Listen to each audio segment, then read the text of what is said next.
Hola, garrotxines, garrotxins, què tal, com esteu?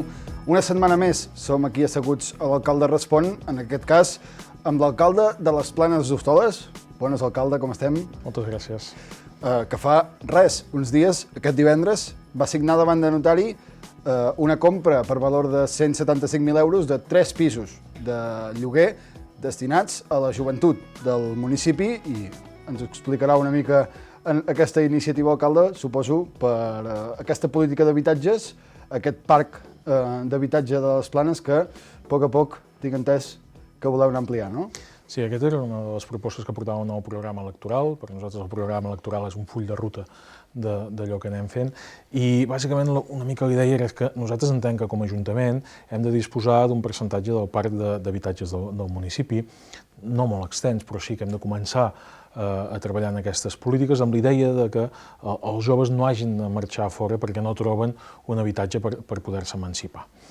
Tampoc seran uns lloguers que la gent s'hi pugui estar de per vida, sinó que durant un temps determinat, però entenem que ha de ser aquest primer impuls, aquesta primera ajuda, per tal que els joves després puguin tenir un temps per fer un racó a la faixa, perquè puguin estalviar una mica i finalment fer aquelles inversions en aquelles cases dels avis o aquells terrenys que tenen a la família per poder-hi fer-hi l'habitatge definitiu. Però sí que enteníem que necessitàvem aquest primer impuls i que l'Ajuntament ha d'anar disposant cada vegada més d'un percentatge de part de pisos, en aquest cas, o de cases, per tal de poder fer aquestes polítiques. Ara són de joventut, més endavant parlarem d'altres tipus de polítiques, com emergències socials, que en aquest moment sembla que les tenim força cobertes, però sí que amb els últims processos participatius que havíem fet amb joventut ja havia anat sortint recurrentment que els joves es trobaven amb aquesta dificultat i per tant s'ha de solventar d'arrel, perquè el que no podem fer, un poble com el nostre, és permetre'ns el luxe de perdre el capital més important que tenim, que són els nostres joves. Un projecte que comença per 3 pisos al carrer Nou de la Badruna, 3 pisos amb aquest valor de 175.000 euros i que no sé quanta gent pot encabir en aquests habitatges en un primer moment. En principi són 3 habitatges, el que estem pensant són en nuclis familiars, que la gent que es vulgui emancipar ho pugui fer, no estem pensant en encabir-hi més o menys gent, sinó que aquelles persones que es presentin, que compleixin els requisits que es marquin en el moment, puguin utilitzar-los durant aquest període de temps per tal de poder-se emancipar de casa la unitat familiar o els pares en aquests moments. Aquest procés de sol·licitud està ja obert, alcalde? No, de moment nosaltres el que vam fer divendres va ser la firma d'aquests habitatges. Fa falta fer-hi unes petites reformes, en algun hi ha un problema d'humitats, alguna finestra que no acaba de tancar, alguna pintada que s'ha d'acabar de fer-hi una pintada en algun d'aquests pisos perquè fa molt de temps que no han estat ocupats i que per tant alguna d'aquestes petites coses s'han de fer. Un cop tinguem això fet, de fet ja paral·lelament mentre estiguem fent aquestes petites reformes, el que ja estarem fent és preparar el procés de concurs per tal que els joves puguin optar-hi a viure. Per tant, la nostra idea és que a meitat d'aquest 2021 puguem tenir això en dansa, ja ho puguem tenir adjudicat i amb els joves ja vivint-hi.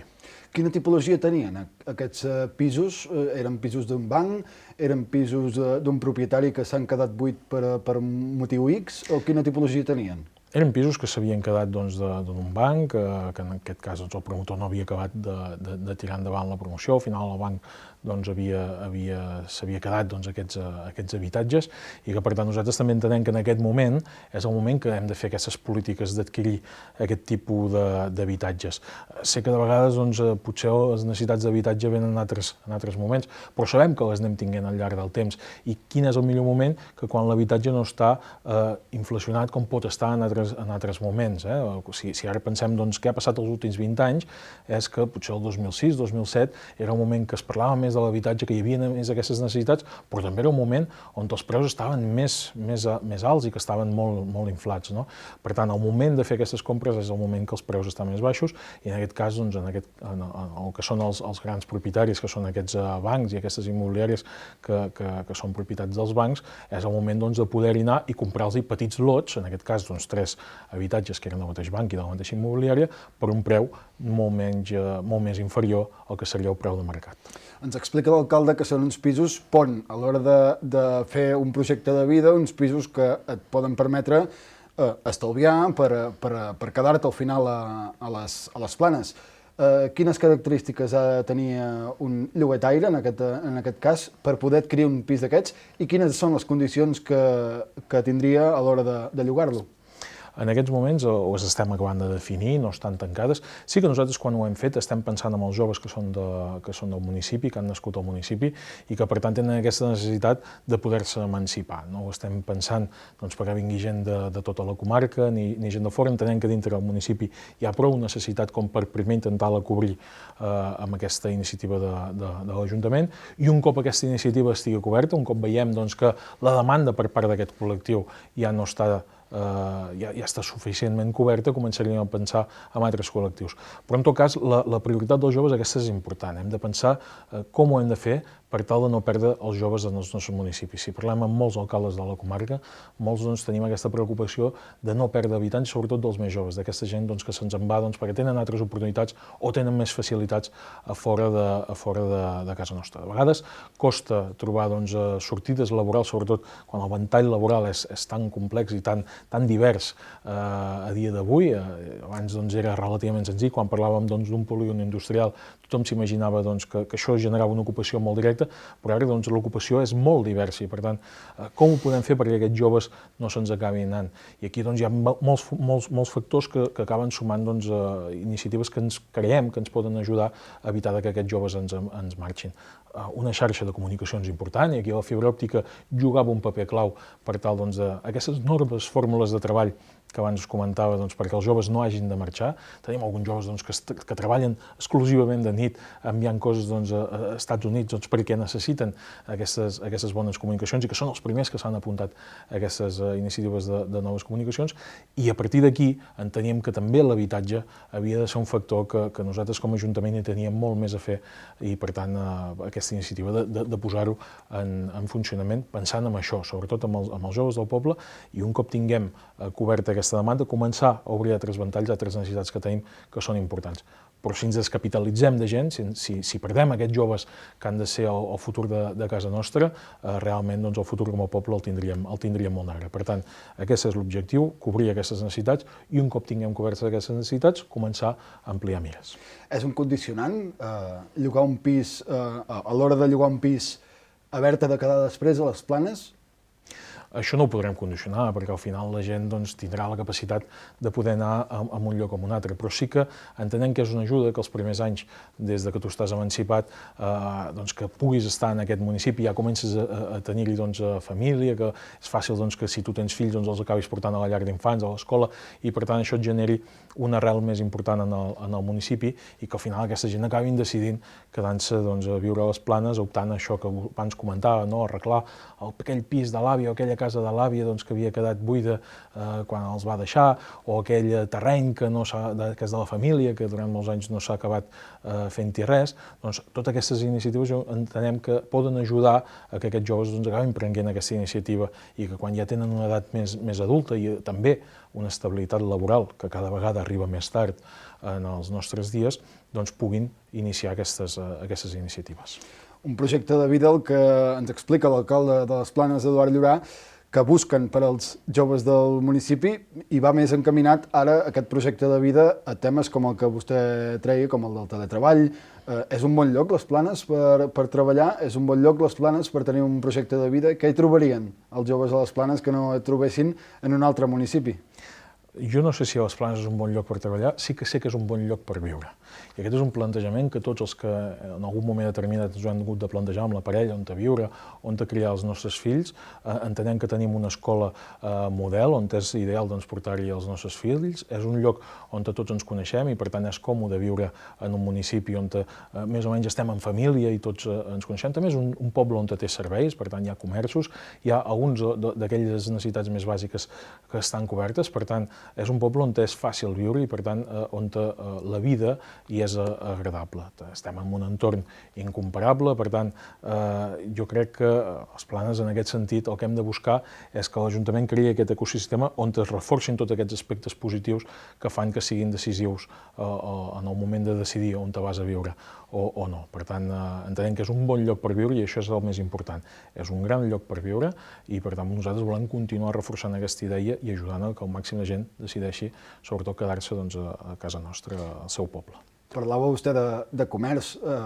Com està el comerç de les Planes? Se m'acudeixen sempre, primer de tot, bars, restaurants, hostaleria, turisme.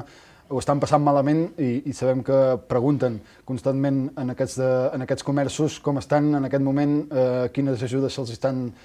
proporcionant des de l'Ajuntament, des de les seves capacitats.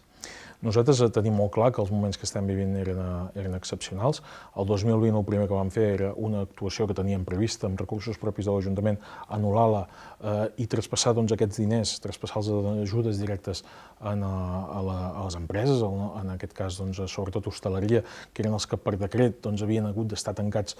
més temps, però també ho vam obrir a la resta de negocis que també en el moment del confinament més sever havien d'estar tancats obligatòriament, i per tant vam decidir algunes obres posposar-les, enteníem que ja tindríem el moment, ja tindríem la finestra d'oportunitat per poder-les fer més endavant, però que en canvi, si no ajudaven en aquell moment a les empreses del municipi, potser sí que era un element que hagués estat decisiu perquè algunes haguessin acabat tancant.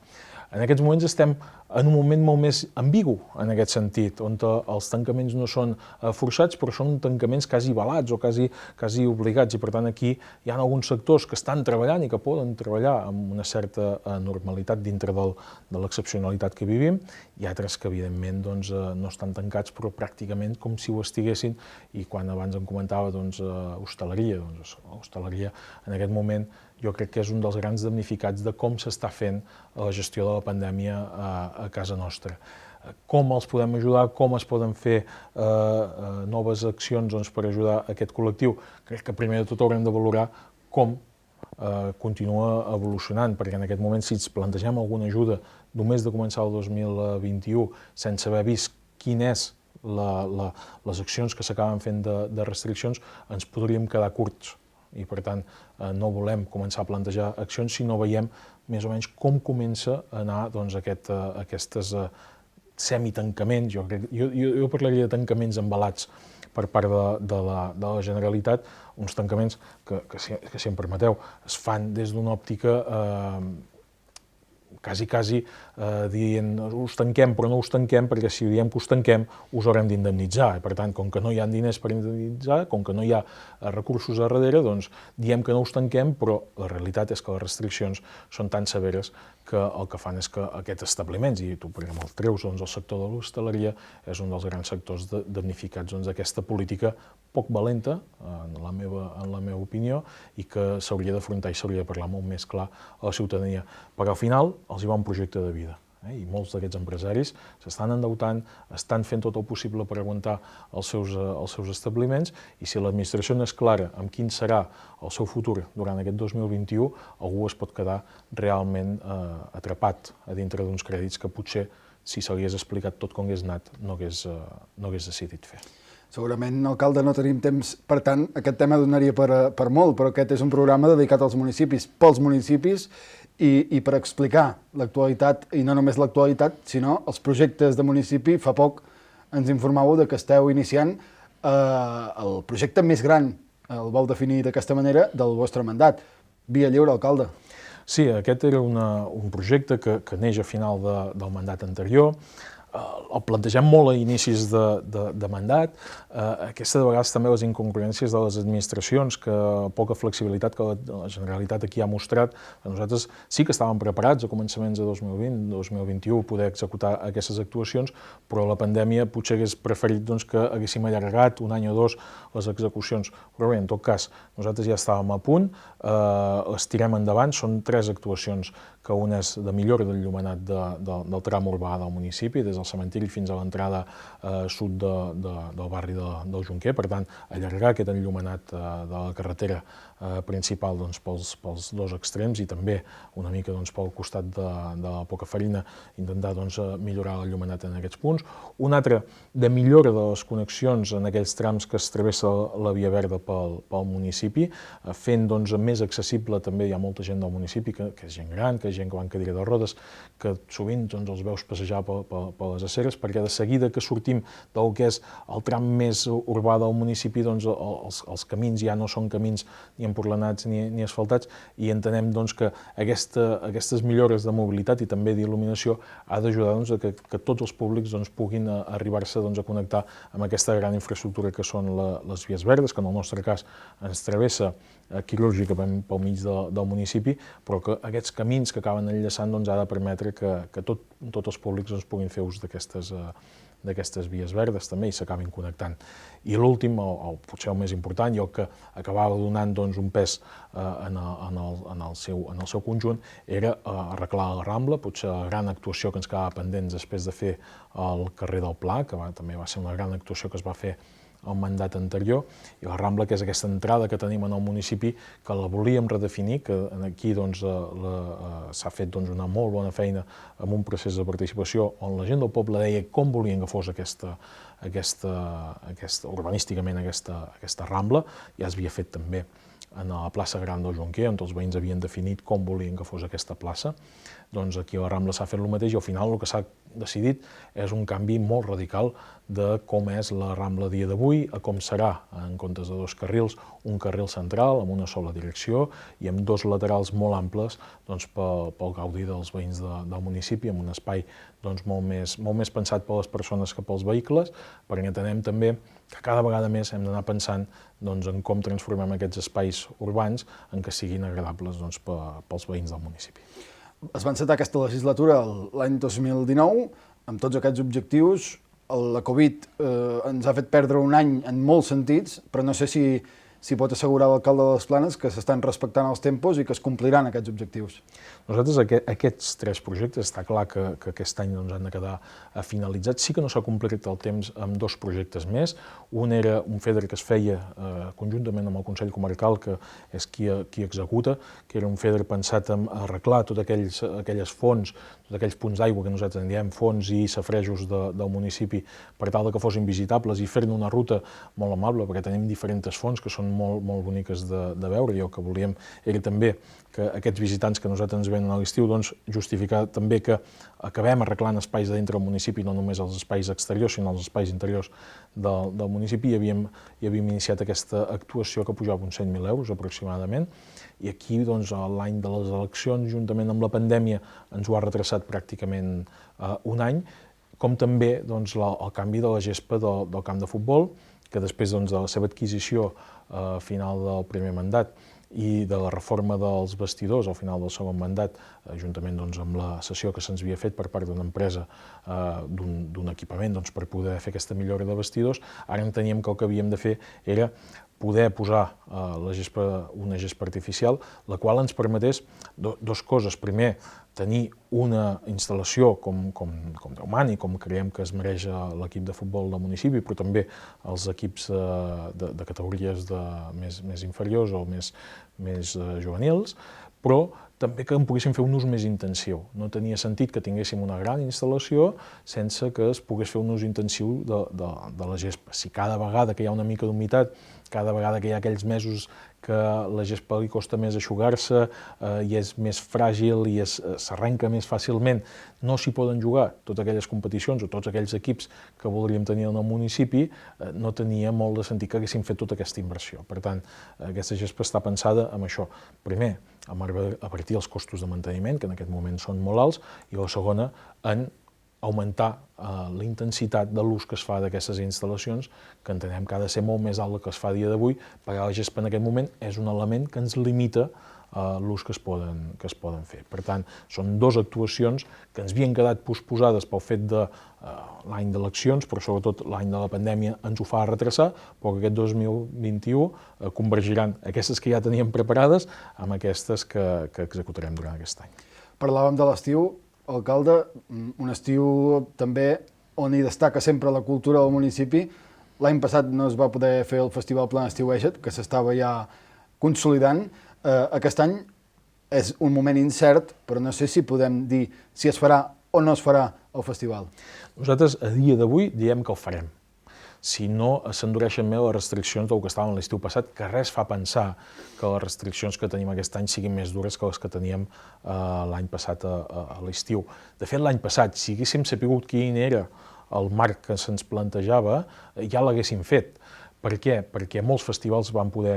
funcionar, el que passa és que es va decidir molt tard, des de la Generalitat la resposta que se'ns va donar va ser molt tardia, i nosaltres ens plantejàvem que és un festival que comença molt aviat, que dura els 2 mesos d'estiu, però que, evidentment, a mitjans de juny nosaltres ja tenim en marxa la màquina per poder vendre les entrades i per poder iniciar el festival. I a meitats de juny encara s'estava parlant de si podríem, si no podríem, quin aforament, en quin format, de quina manera. Ara, sabent el precedent de l'any anterior, podem dir que si no s'endureixen més les restriccions, el festival es farà. I, per tant, nosaltres ja en aquell moment vam fer 2 coses. Primer, vam pagar una part de les actuacions en els músics,